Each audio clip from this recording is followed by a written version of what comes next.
اعوذ باللہ من الشیطان الرجیم بسم اللہ الرحمن الرحیم وَأَوْرَثَكُمْ أَرْضَهُمْ وَدِيَارَهُمْ وَأَمْوَالَهُمْ وَأَرْضًا لَمْ تَطَئُوهَا وَكَانَ اللَّهُ عَلَى كُلِّ شَيْءٍ قَدِيرًا۔ اور اس نے تمہیں ان کی زمین کا اور ان کے گھروں کا اور ان کے مالوں کا اور اس زمین کا وارث بنا دیا جس کو تم نے پامال نہیں کیا، اور اللہ تعالیٰ ہمیشہ سے ہر چیز پر پوری قدرت رکھنے والا ہے۔ سورۃ الاحزاب آیا 27۔ وَأَوْرَثَكُمْ اور اس نے تمہیں وارث بنا دیا، یعنی رب العزت نے تمہیں غنیمت میں عطا فرما دیا۔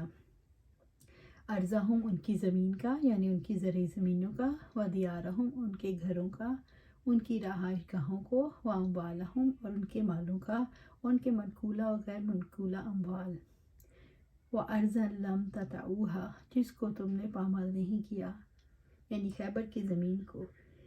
الحمدللہ 6 ہجری میں صلح حدیبیہ کے بعد جب خیبر فتح ہوا تب عطا فرمائی۔ وَقَانَ اللَّهُ عَلَى كُلِّ شَيْءٍ قَدِيرًا، اور اللہ تعالیٰ ہمیشہ سے ہر چیز پر پوری قدرت رکھنے والا ہے۔ اللہ تعالیٰ نے اپنی قدرت سے، اپنے لطف و کرم سے مومنوں کی آنکھوں کو ٹھنڈا کیا اور اپنی نعمتیں عطا فرمائی، اور ایمان والوں کے دشمنوں کو بے یار و مددگار چھوڑ دیا۔ اللہ تعالیٰ یقیناً اپنے اولیاء کی مدد اور دشمنوں کی ہزیمت پر، ناکامی پر پوری طرح قادر ہے۔ اللہ تعالیٰ نے خیبر کی زمین کا وارث کر دیا، اللہ تعالیٰ نے مکہ کی زمین کا مسلمانوں کو وارث کر دیا، اللہ تعالیٰ نے روم اور فارس مسلمانوں سے فتح کروائے۔ اس سے مراد وہ ساری زمینیں ہیں جن کو قیامت تک مسلمان فتح کریں گے۔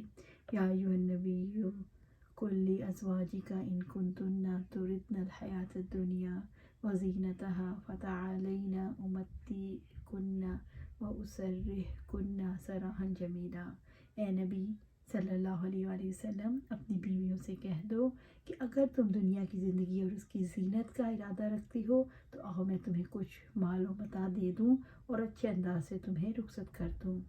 سورۃ الاحزاب آیا 28۔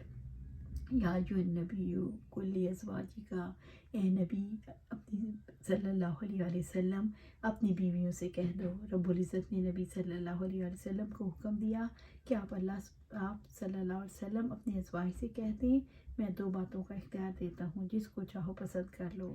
اور اس آیت کے نزول کے وقت آپ صلی اللہ علیہ وسلم کے عقد میں 9 بیویاں تھیں۔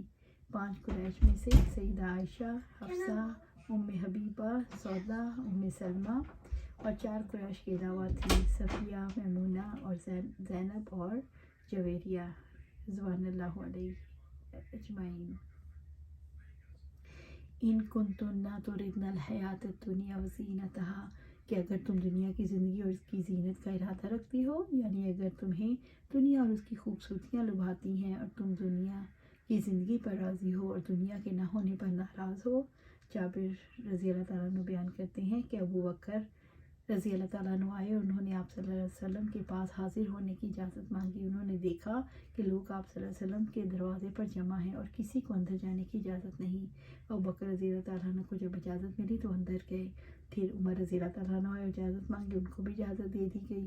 انہوں نے نبی صلی اللہ علیہ وسلم کو دیکھا کہ آپ صلی اللہ علیہ وسلم بیٹھے ہوئے ہیں اور آپ صلی اللہ علیہ وسلم کے ارد گرد آپ کی صلی اللہ علیہ وسلم کی بیویاں غمگین اور خاموش بیٹھی ہیں۔ عمر رضی اللہ تعالیٰ نے اپنے دل میں کہا میں کوئی ایسی بات کہوں کہ نبی صلی اللہ علیہ وسلم خوش ہو جائیں۔ انہوں نے عرض کی اے اللہ کے رسول صلی اللہ علیہ وسلم، کاش آپ دیکھتے خارجہ کی بیٹی کو، یعنی میری بیوی کو، کہ اگر وہ مجھ سے خرچ مانگتی تو میں اس کا گلا گھونٹ دیتا۔ یہ سن کے آپ صلی اللہ علیہ وسلم ہنسے۔ آپ صلی اللہ علیہ وسلم نے فرمایا یہ سب میرے ارد گرد بیٹھی ہوئی ہیں، جیسے کہ تم دیکھ رہے ہو یہ مجھ سے خرچ مانگ رہی ہیں۔ تو بکر رضی اللہ تعالیٰ عنہ کھڑے ہو کر عائشہ رضی اللہ تعالیٰ عنہ کا گلا گھونٹنے لگے، اور عمر رضی اللہ تعالیٰ عنہ حفصہ رضی اللہ تعالیٰ عنہ کا گلا گھونٹنے لگے۔ وہ دونوں کہہ رہے تھے کہ تم آپ صلی اللہ علیہ وسلم سے وہ چیز مانگ رہی ہو جو آپ صلی اللہ علیہ وسلم کے پاس نہیں۔ وہ کہنے لگی اللہ کی قسم ہم کبھی رسول اللہ صلی اللہ علیہ وسلم سے ایسی چیز نہیں مانگیں گے جو آپ صلی اللہ علیہ وسلم کے پاس نہ ہو۔ پھر آپ صلی اللہ علیہ وسلم اپنی بیویوں سے ناراض ہو کر ان سے 1 مہینہ یا 29 دن تک علیحدہ رہے۔ فتعالین امتعکن، تو آؤ میں تمہیں کچھ مال و متاع دے دوں، یعنی میرے پاس جو کچھ ہے وہ تمہیں عطا کرتا ہوں۔ واسرحکن، تمہیں رخصت کر دوں، یعنی میں تمہیں چھوڑ دیتا ہوں، الگ کر دیتا ہوں۔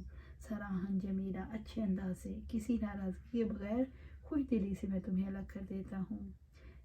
جب مسلمانوں نے بہت سے علاقے خیبر فدق وغیرہ فتح کیے تو مسلمانوں کے حالات کچھ بہتر ہوئے۔ ازواج مطہرات رضوان اللہ علیہ نے انصار اور مہاجرین کی خواتین کی طرح آپ صلی اللہ علیہ وسلم سے نان و نفقہ کا مطالبہ کیا۔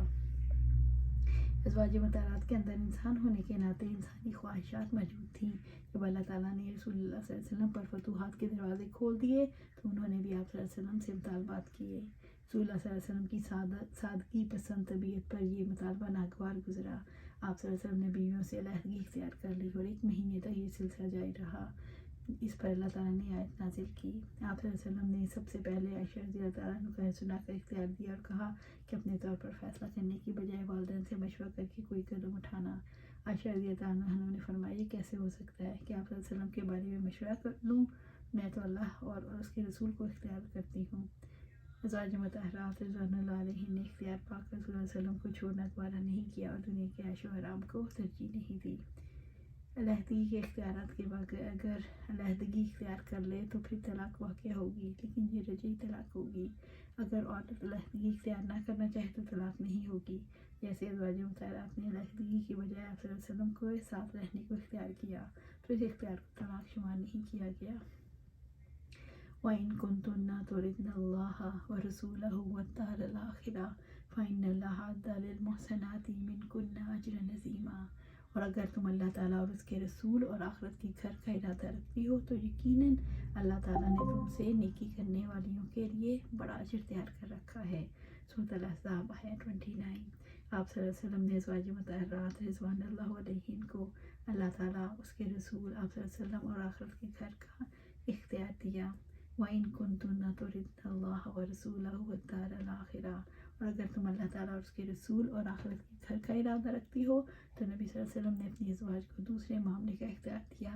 اگر تم اللہ اور اس کے رسول اور آخرت کا گھر چاہتی ہو تو جب تم آخرت سے محبت کرو گی اور اللہ اور اس کے رسول صلی اللہ علیہ وسلم کو اختیار کرو گی، تمہیں رسول اللہ صلی اللہ علیہ وسلم کے پاس رہ کر جو تنگی ہے اسے برداشت کرنا ہوگا۔ فَإِنَّ اللَّهَ أَعَدَّ لِلْمُحْسِنَاتِ مِنكُنَّ أَجْرًا عَظِيمًا، تو یقیناً اللہ تعالیٰ تم میں سے نیکی کرنے والیوں کے لیے بڑا اجر تیار کر رکھا ہے۔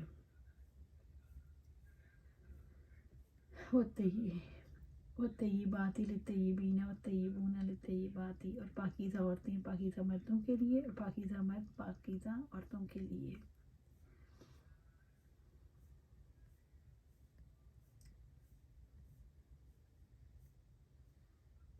یا نساء النبی من یات منکن بفاحشات مبینات یضاعف لها العذاب ضعفین وکان ذلک علی اللہ یسیرا۔ اے نبی صلی اللہ علیہ وسلم کی بیویوں، تم میں سے جو کوئی کھلی بے حیائی کا ارتکاب کرے گا اس کا عذاب 2 گنا کر دیا جائے گا۔ اللہ تعالیٰ پر یہ کام ہمیشہ سے بہت ہی آسان ہے۔ سورۃ الاحزاب آیت 30۔